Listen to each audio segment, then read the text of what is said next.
but I will build so many homes like this. 18 years ago, I was 18 years old. Having doubled in age, that kid would be ashamed of the man I've become. The only thing he wanted was to be married and make decent money. Sorry to disappoint you, homie. I'm broke and haven't had a girlfriend in 6 years. The good thing is, by the time you get here, your perspective will be so different, you won't be disappointed about the broke part. I know this sounds crazy, but soon you will become a poet and everything will change. In 2 years, you will get diagnosed with a sickness you've never even heard of, and everything will change. In 6 years, you will meet a girl who wants to die, and everything will change. The Lord and the devil both like to whisper. You will witness gentle power like you've never seen. You will appreciate the strength it takes for a depressed daughter of God to turn down an invitation to heaven every morning.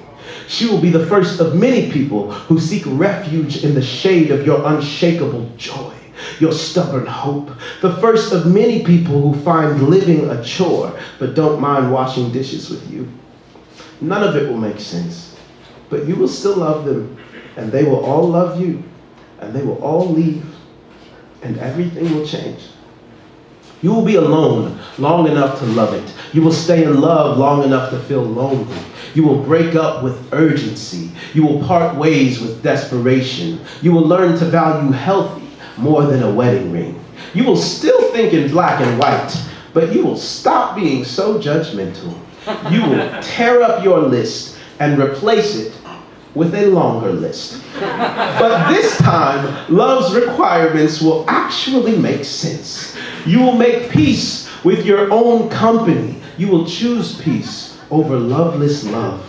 You will know what you want. You will keep your heart open. You will lead with curiosity, and everything will change.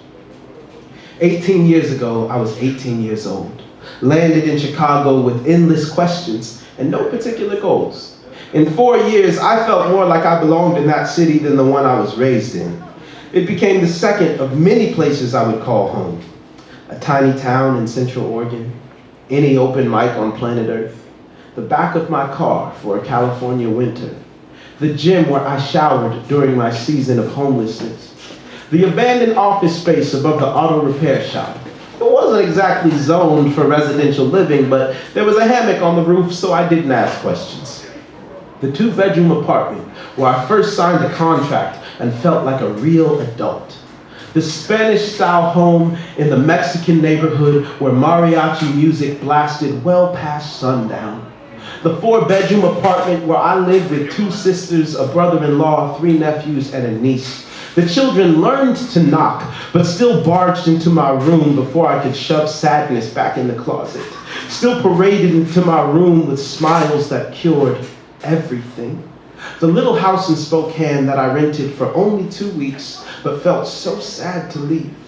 My dear friend's living room, where we locked eyes as she sang me a song, and I read her a poem, and I forgot that I wrote it about somebody else. And we both felt like we were born in that moment, like we had lived there our entire lives.